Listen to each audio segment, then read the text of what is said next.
नमस्कार दोस्तों, मेरा नाम है महेंद्र। आपका बहुत-बहुत स्वागत है आपके अपने YouTube channel GK tips by Mahendra Bugalia पर। आज के इस सेशन में अपन जीके और जीएस के इंपॉर्टेंट क्वेश्चंस देखेंगे। अगर आप एसएससी जीडी और यूपी पुलिस कांस्टेबल एग्जाम की तैयारी कर रहे हो, तो मैं आपको एक चीज़ बता देता हूँ। अपने इस यूट्यूब चैनल पर 10,000 जीके जीएस क्वेश्चंस की एक सीरीज चल रही है, जिसके अंदर साइंस, पॉलिटी, हिस्ट्री, ज्योग्राफी और करंट अफेयर के क्वेश्चंस रहेंगे। अगर आप एसएससी जीडी और यूपी पुलिस कांस्टेबल की सीरियस तैयारी कर रहे हो, तो आप इन 10,000 क्वेश्चंस को देख लेना। आपके जीके जीएस के अंदर कोई भी दिक्कत नहीं आएगी। उसको लेकर आप एग्जाम को आसानी से क्रैक कर दोगे। कल की क्लास में कुछ क्वेश्चंस पूछे थे, जिनके आंसर मैं आज बताऊंगा, और आज मैं आपसे कुछ नए क्वेश्चंस पूछूंगा, जिनका आंसर आपको कमेंट बॉक्स में बताना है, और उस पर डिटेल चर्चा अपन कल करेंगे। तो चलिए बिना किसी देरी के क्लास को शुरू करते हैं। आज ये अपनी दूसरी क्लास है। महात्मा गांधी को राष्ट्रपिता सबसे पहले किसने कहा था?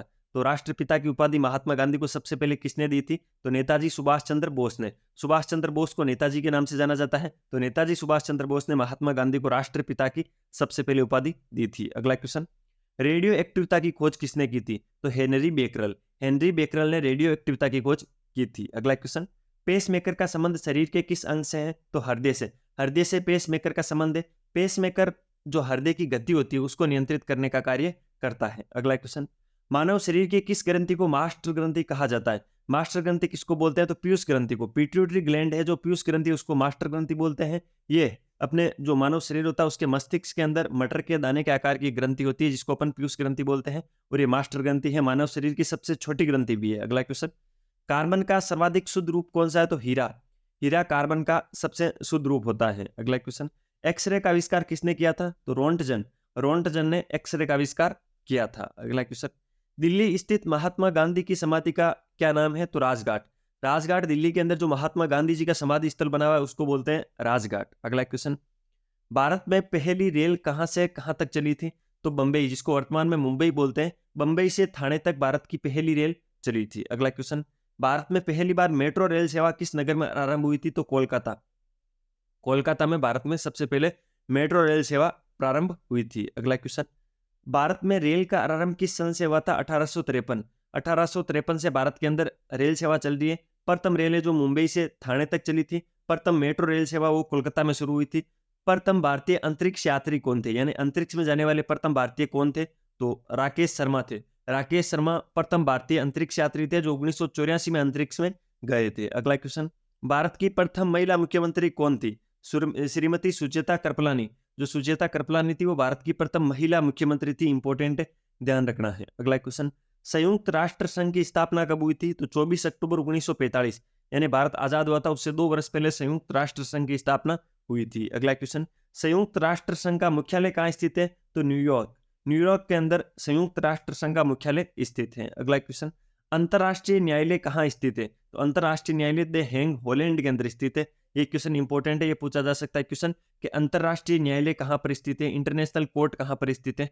द हेग हॉलैंड के अंदर अंतर्राष्ट्रीय न्यायालय स्थित है। अगला क्वेश्चन, किस विटामिन की कमी से खून का रुकाव बंद नहीं होता? इसका मतलब क्या होता है? अगर आपके कहीं पे चोट लग जाता है, वहां से ब्लड निकलना शुरू हो जाता है, तो आप देखते हो कुछ समय बाद में ब्लड अपना आप रुक जाता है और वहां पर ब्लड का थक्का जम जाता है। कौन सा विटामिन शरीर में कम हो जाएगा वहां पर ब्लड का थक्का नहीं जमेगा, ब्लड का स्कंदन नहीं होगा? तो विटामिन के। विटामिन के की कमी की वजह से ब्लड का स्कंदन या रुकाव नहीं होता है, और जो ब्लड स्कंदन होता है या ब्लड रुकता है वो किसकी वजह से रुकता है? तो विटामिन के की वजह से रुकता है। अगला क्वेश्चन, हिंदी दिवस कब मनाया जाता है? तो प्रतिवर्ष 14 सितंबर को हिंदी दिवस मनाया जाता है। कब मनाया जाता है? 14 सितंबर को। अगला क्वेश्चन है, संविधान के किस अनुच्छेद द्वारा हिंदी को राष्ट्रभाषा घोषित किया गया है? तो संविधान के अनुच्छेद 343। अनुच्छेद 343 के तहत जो हिंदी है उसको राष्ट्रभाषा घोषित किया गया है। अगला क्वेश्चन, अंतर्राष्ट्रीय मानव अधिकार दिवस कब मनाया जाता है? तो प्रतिवर्ष 10 दिसंबर को। प्रतिवर्ष 10 दिसंबर को अंतर्राष्ट्रीय मानव अधिकार दिवस मनाया जाता है। अगला क्वेश्चन, बैरोमीटर के पठन में तेजी से गिरावट किस बात का सूचक है? अगर बैरोमीटर के अंदर जो पारा है वो तेजी से नीचे की ओर गिरता है, इसका मतलब क्या होता है? तो तूफान आने वाला है। तूफान आने से पहले बैरोमीटर का जो पठन है वो तेजी से नीचे गिरता है। अगला क्वेश्चन, भारतीय मरुस्थल का नाम क्या है? तो थार का मरुस्थल। भारत के मरुस्थल को थार का मरुस्थल बोलते हैं, जो ज्यादातर राजस्थान के अंदर फैला हुआ है। राजस्थान के उत्तर पश्चिम के अंदर जैसलमेर, बीकानेर, बाड़मेर, इन जिलों के अंदर ये फैला हुआ है, तो उसको थार का मरुस्थल बोलते हैं। और पाकिस्तान के अंदर उसी थार के मरुस्थल को चोलिस्तान के नाम से जाना जाता है। अगला क्वेश्चन, काजीरंगा राष्ट्रीय अभ्यारण्य किस राज्य में स्थित है? तो आसाम। आसाम राज्य में स्थित है काजीरंगा राष्ट्रीय अभ्यारण्य। अगला क्वेश्चन, उज्जैन किस नदी के किनारे बसा हुआ है? तो उज्जैन शिप्रा नदी के किनारे बसा हुआ है। उज्जैन शिप्रा नदी के किनारे बसा हुआ है, और काजीरंगा राष्ट्रीय अभ्यारण्य आसाम के अंदर है। अगला क्वेश्चन, स्वतंत्रता मेरे जन्मसिद्ध अधिकार है और मैं इसे लेकर रहूंगा, किसने कहा था? तो लोकमान्य बाल गंगाधर तिलक। लोकमान्य बाल गंगाधर तिलक ने यह नारा दिया था कि स्वतंत्रता मेरा जन्मसिद्ध अधिकार है और मैं इसे लेकर रहूंगा।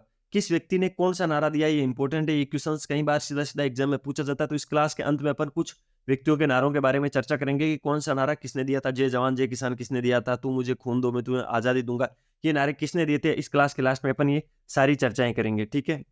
आप सोच रहे होंगे कि सर हमें 4 ऑप्शन देकर एमसीक्यू टाइप में क्वेश्चन कराओ, उसमें टाइम ज्यादा खराब होता है। तो मैं आपका टाइम खराब करना नहीं चाहता हूं, क्योंकि एग्जाम सर पर है। तो आप जल्दी जल्दी इन क्वेश्चंस को रट लो। 10,000 क्वेश्चंस कवर कराऊंगा। अगर वीडियो की क्वालिटी और कंटेंट की क्वालिटी पसंद आ रही है तो अभी यूट्यूब चैनल को लाल वाला बटन दबाकर सब्सक्राइब कर लेना, बेल वाला आइकन प्रेस कर लेना, जिससे प्रतिदिन सुबह 6 बजे आपको करंट अफेयर की क्लास मिल जाएगी और प्रतिदिन शाम को 6 बजे ये जीके जीएस के इंपॉर्टेंट क्वेश्चंस मिल जाएगी, इसकी प्रैक्टिस सेट मिल जाएगी। एग्जाम तक 10,000 क्वेश्चन पूरे करवा दूंगा। अच्छा सा कमेंट करो और आप मुझे बताओ आप एसएससी जीडी की तैयारी कर रहे हो या यूपी पुलिस कांस्टेबल की तैयारी कर रहे हो। जो बच्चे दोनों की तैयारी कर रहे हो बताना कि हम दोनों की तैयारी कर रहे हैं, ठीक है। फिर पता चलेगा कि कितने बच्चे हैं जो अपने इस कंटेंट से रिलेटेड देख रहे हैं और कितने बच्चे अदर एग्जाम की तैयारी करने वाली भी अपनी सीरीज को देख रहे हैं। अगला क्वेश्चन, राज्यसभा के सदस्यों का चुनाव कितनी अवधि के लिए किया जाता है, तो 6 वर्ष के लिए। सीधा सीधा इस क्वेश्चन में यही पूछा गया, जो राज्यसभा के सदस्य होते हैं उनका कार्यकाल कितना होता है, 6 वर्ष का होता है। लेकिन जो लोकसभा के सदस्य होते हैं उनका कार्यकाल 5 वर्ष का होता है। तो दोनों का ध्यान रखना है, राज्यसभा का कार्यकाल 6 वर्ष का होता है, लोकसभा का कार्यकाल 5 वर्ष का होता है। अगला क्वेश्चन, हिंदी भाषा की लिपि कौन सी है, तो देवनागरी।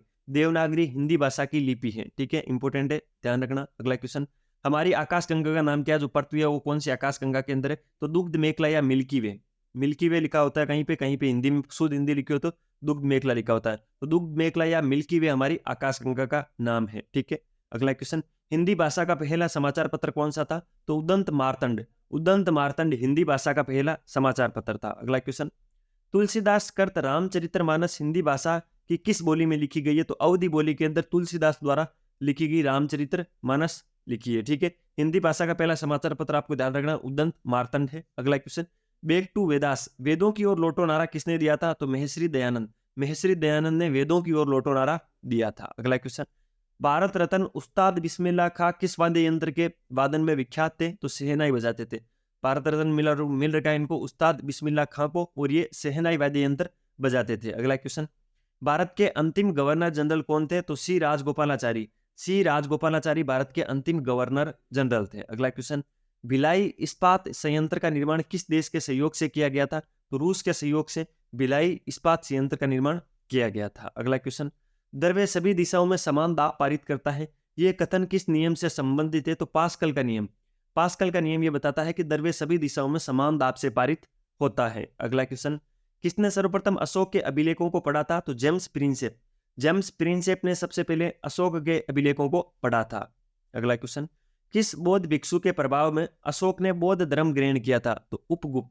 उपगुप्त के प्रभाव में आकर अशोक ने बौद्ध धर्म ग्रहण किया था। तो इंपॉर्टेंट है, ध्यान रखना है, जो उपगुप्त था उसके प्रभाव से अशोक ने बौद्ध धर्म ग्रहण किया है, और अशोक के अभिलेखों को सबसे पहले जेम्स प्रिंसेप ने पढ़ा था, ठीक है। अगला क्वेश्चन, गदर पार्टी के संस्थापक कौन थे, तो लाला हरदयाल। लाला हरदयाल की पार्टी थी गदर, तो गदर पार्टी के संस्थापक लाला हरदयाल। अगला क्वेश्चन, सिख इतिहास में लंगर प्रथा किसने शुरू की थी, तो गुरु अंगद देव ने। गुरु अंगद देव ने सिख इतिहास में लंगर प्रथा शुरू की थी। अगला क्वेश्चन, सबसे प्राचीन वेद कौन सा है, तो ऋग्वेद। वेद जो वेद है उनमें सबसे प्राचीन वेद है ऋग्वेद, ठीक है। और लंगर प्रथा किसने शुरू की थी, तो गुरु अंगद देव ने, और गदर पार्टी के संस्थापक कौन थे, लाला हरदयाल। अगला क्वेश्चन, किस सुल्तान ने अपनी राजधानी दिल्ली से दौलताबाद स्थानांतरित की थी, तो मोहम्मद बिन तुगलक। मोहम्मद बिन तुगलक ने अपनी राजधानी थी वो दिल्ली से दौलताबाद शिफ्ट कर ली थी। अगला क्वेश्चन, प्रथम पंचवर्षीय योजना कब प्रारंभ हुई थी, 1951 के अंदर। 1951 में प्रथम पंचवर्षीय योजना प्रारंभ हुई थी। अगला क्वेश्चन, चीनी यात्री ह्वेनसांग किस विश्वविद्यालय में अध्ययन किया था, तो जो ह्वेनसांग थे उसने नालंदा विश्वविद्यालय में अध्ययन किया था। इंपॉर्टेंट है, ध्यान रखना, ठीक है। अगला क्वेश्चन, मनुष्य के शरीर में कुल कितनी हड्डियां होती है, तो मनुष्य के शरीर में 206 हड्डियां होती है। इस क्वेश्चन को 3 टाइप से पूछा जा सकता है। पहला तो इसी फॉर्मेट में पूछ ले कि मनुष्य के शरीर में कितनी हड्डियां होती है, 206। दूसरा इसमें पूछ ले कि वयस्क मनुष्य के शरीर में कितनी हड्डियां होती है, तो बताना 206।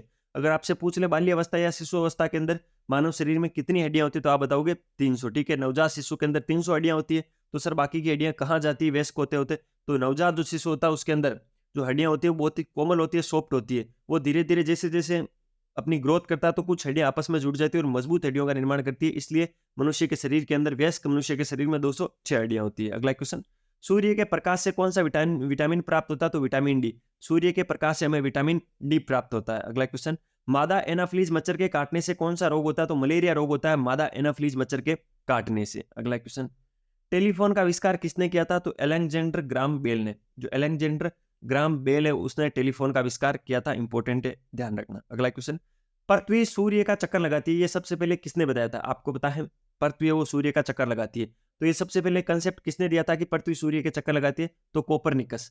कोपरनिकस ने सबसे पहले ये बताया था कि पृथ्वी है वो सूर्य का चक्कर लगाती है। ठीक है। प्रकाश वर्ष का संबंध किससे है? तो खगोलीय दूरी को प्रकाश वर्ष में मापा जाता है। जो खगोलीय दूरी है उसका मापन प्रकाश वर्ष की सहायता से किया जाता है। अगला क्वेश्चन, स्वर्ण मंदिर कहाँ स्थित है? अमृतसर पंजाब में स्वर्ण मंदिर स्थित है। अगला क्वेश्चन, चार मीनार कहाँ स्थित है? तो हैदराबाद के अंदर चार मीनार स्थित है। कुछ इमारतें हैं भारत की जो बार बार पूछी जाती है, वो सारी अपन 3 4 5 क्वेश्चन में कंप्लीट कर लेंगे। जैसे स्वर्ण मंदिर अमृतसर पंजाब, चार मीनार हैदराबाद के अंदर, कुतुब मीनार कहाँ स्थित है? तो दिल्ली के अंदर कुतुब मीनार स्थित है। गेटवे ऑफ इंडिया कहाँ स्थित है? मुंबई में है। और वहीं इंडिया गेट कहाँ है? तो नई दिल्ली के अंदर है। ठीक है। तो ये पांचों जगह याद रखना, बार बार एग्जामों में पूछी जाती है। कौन कौन सी? स्वर्ण मंदिर कहाँ स्थित है? अमृतसर पंजाब के अंदर। चार मीनार कहाँ स्थित है? हैदराबाद के अंदर। कुतुब मीनार कहाँ स्थित है? दिल्ली के अंदर। गेटवे ऑफ इंडिया कहाँ स्थित है? मुंबई के अंदर। इंडिया गेट कहाँ स्थित है? नई दिल्ली के अंदर। पांचों को याद कर लेना। अगला क्वेश्चन, आजाद हिंद फौज की स्थापना किसने की? कहां पर हुई थी? तो सिंगापुर के अंदर हुई थी। किसने की थी? तो वही सुभाष चंद्र बोस ने की थी। आजाद हिंद फौज की स्थापना सुभाष चंद्र बोस ने सिंगापुर के अंदर की थी। इंपॉर्टेंट है, ध्यान रखना। अगला क्वेश्चन, शिक्षक दिवस कब मनाया जाता है? तो प्रतिवर्ष 5 सितंबर को। प्रतिवर्ष 5 सितंबर को शिक्षक दिवस मनाते। कब मनाते? 5 सितंबर को। अगला क्वेश्चन, खेल दिवस कब मनाया जाता है? तो 29 अगस्त को। 29 अगस्त को खेल दिवस मनाते हैं। 5 सितंबर को शिक्षक दिवस मनाते हैं। ठीक है।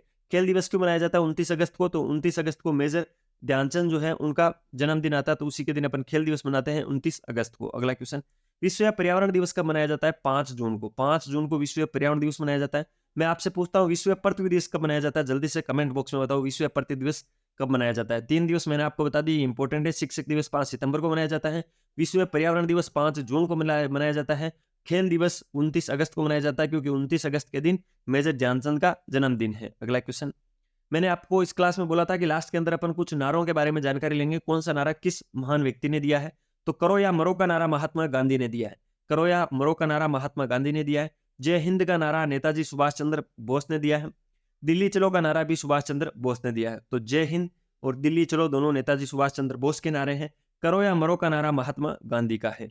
वेदों की ओर लौटो दयानंद सरस्वती जी ने दिया था यह नारा कि वेदों की ओर लौटो। इंकलाब जिंदाबाद शहीद आजम भगत सिंह का नारा है इंकलाब जिंदाबाद। तुम मुझे खून दो मैं तुम्हें आजादी दूंगा, यह नारा नेताजी सुभाष चंद्र बोस का है। तो नेताजी सुभाष चंद्र बोस के मैंने 3 नारे आपको बता दिए हैं, याद रखना तीनों के तीनों। तुम मुझे खून दो मैं तुम्हें आजादी दूंगा, जय हिंद और दिल्ली चलो, ये तीनों नेताजी सुभाष चंद्र बोस के हैं। करो या मरो महात्मा गांधी का नारा है। वहीं इंकलाब जिंदाबाद भगत सिंह का नारा है। वेदों की ओर लौटो दयानंद सरस्वती ने दिया था। आराम हराम है ये नारा जवाहरलाल नेहरू ने दिया था। किसने दिया था? आराम हराम है जवाहरलाल नेहरू ने दिया था। जय जवान जय किसान का नारा लाल बहादुर शास्त्री ने दिया था। तो इंपॉर्टेंट है, ध्यान रखना। जय जवान जय किसान का नारा लाल बहादुर शास्त्री ने दिया था। मारो फिरंगी को नारा मंगल पांडे ने दिया था। ठीक है। तो मारो फिरंगी का नारा मंगल पांडे ने। जय जवान जय किसान लाल बहादुर शास्त्री ने। आराम हराम है जवाहरलाल नेहरू ने। तुम मुझे खून दो मैं तुम्हें आजादी दूंगा नेताजी सुभाष चंद्र बोस ने। इंकलाब जिंदाबाद भगत सिंह ने। वेदों की ओर लौटो दयानंद सरस्वती ने। करो या मरो का नारा महात्मा गांधी ने। जय हिंद का नारा नेताजी सुभाष चंद्र बोस ने।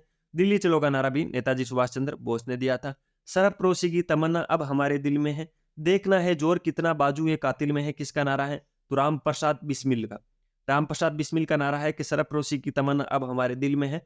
देखना है जोर कितना बाजू ये कातिल में है। अगला क्वेश्चन, भारत का नेपोलियन किसे कहा जाता है? तो समुद्रगुप्त को भारत का नेपोलियन कहा जाता है। इंपॉर्टेंट है, 3 स्टार लगा लेना, ध्यान रखना। अगला क्वेश्चन, सती प्रथा के अंत में सबसे अधिक प्रयास किस समाज सुधारक का रहा है? तो राजा राममोहन राय। राजा राममोहन राय बहुत ही अच्छे समाज सुधारक थे, प्रसिद्ध समाज सुधारक थे भारत के, और उन्होंने सती प्रथा को अंत करने के लिए बहुत ही पुरजोर मेहनत की थी। तो सती प्रथा के अंत में सबसे अधिक प्रयास किए थे राजा राममोहन राय को। सती प्रथा क्या होती थी? तो पुराने टाइम में जब कोई स्त्री का पति मर जाता था तो वो उनकी अग्नि के साथ जिंदा जल जाती थी, उसको सती प्रथा बोलते थे। और इस प्रथा के अंत में सबसे अधिक प्रयास किए थे राजा राममोहन राय ने। मैंने आपसे कुछ क्वेश्चंस पूछे थे जिनके आंसर मैं आज आपको बताऊंगा। आपको कल कमेंट बॉक्स में बताने थे लेकिन आप नहीं बता पाए। आज मैं आपसे कुछ क्वेश्चंस पूछूंगा जिनका आंसर आपको कमेंट बॉक्स में बताने हैं। कल का एक क्वेश्चन था, दामोदर नदी का उद्गम निम्नलिखित में से किस स्थान से होता है? ऑप्शन थे वृत्त हिमालय, कुमाऊं हिमालय, सह्याद्री हिमालय और छोटा नागपुर। तो जो दामोदर नदी है उसका उद्गम होता है छोटा नागपुर के पठार से। कहाँ से होता है?